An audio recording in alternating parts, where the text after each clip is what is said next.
Ladies and gentlemen, the reason it's so necessary that we make sure we deal with righteous people in this country and protect ourselves through righteousness is because if we don't, anything can happen. You remember the tsunamis that wiped out so many people off this planet? Well, you really don't know if that was the earth going through some natural phenomena or whether somebody was testing some nuclear arms someplace that caused that to happen.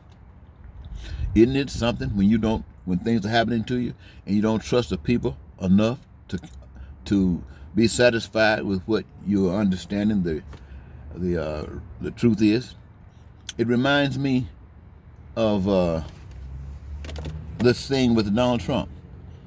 He goes into office and everybody that has an opinion different from his, he wants to fire. People who have been given responsibilities in particular offices to watch out and tell the truth to the American people. If their truth, what they observe, is different than what Donald Trump wants, he fires them and put in somebody who is a devil, who will do exactly what Donald Trump wants done. This is another way how he's holding this nation hostage. But another thing, ladies and gentlemen, is that gets you.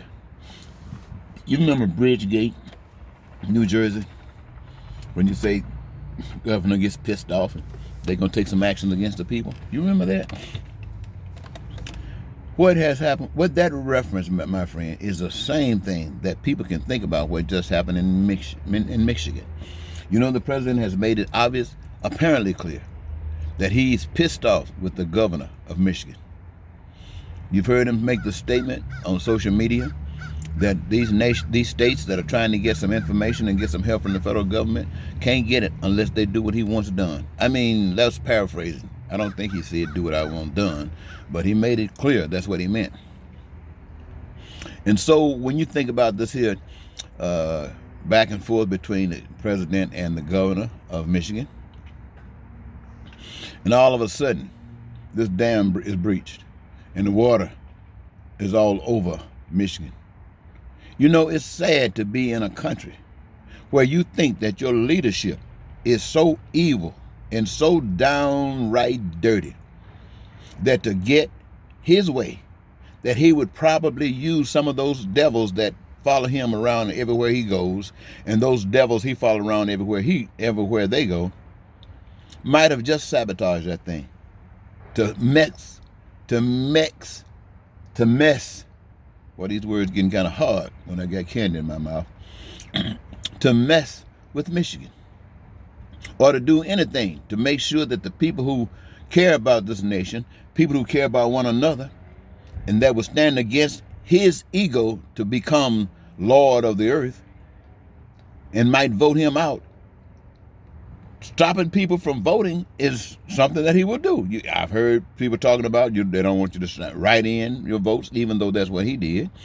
And everything he could possibly do to make sure that his group, and those only that love Trump, what he would call Trump lovers, get a chance to vote. And he's always trying to say, Trump haters. Well, Trump, if you're listening, people hate evil. If you are a liar, we hate it when we lie. But you're the president of the United States. When you sit up there and tell us the sun is shining, and then 5 minutes say the sun is not shining, and then we say, you just told us the sun was shining, and you say, you didn't say that. What do you expect us to? We don't want you. We don't want no lion, snake, and that we got to depend upon whether we can get up tomorrow if the Lord say yes, and whether we can face another day. And we got a liar, a con artist in there trying to rip people off so he can say that he has the greatest mind, to affirm to his satisfaction that he's the greatest president, not just that the United States has ever had, but the greatest ruler of humankind that has ever been on earth. Is this what this man is trying to drag us to? And is this what the Senate, the Republican group, trying to get us to conform to? Well, of course not. But these are the kinds of things that we go through. And these are the kind of problems that we set ourselves up for when we don't do the right thing. The right thing is not, give me an example. Affirmative action. Black people have been messed over, whether in America or in Africa. So you say, well, we can't run no more. We recognize we have done wrong. So we're going to try to fix this little bit in America and Africa. So affirmative action comes in. We're going to give a little bit more generosity to the black people. But where you going to get that generosity from? You're going to take it from the white people. You go to South Africa, give a little bit more generosity to the blacks. Where you going to get it from? You're going to take it from the white people. So what have you got now? You got something set up for a war. You got, well, black people were hungry, now you got white people hungry.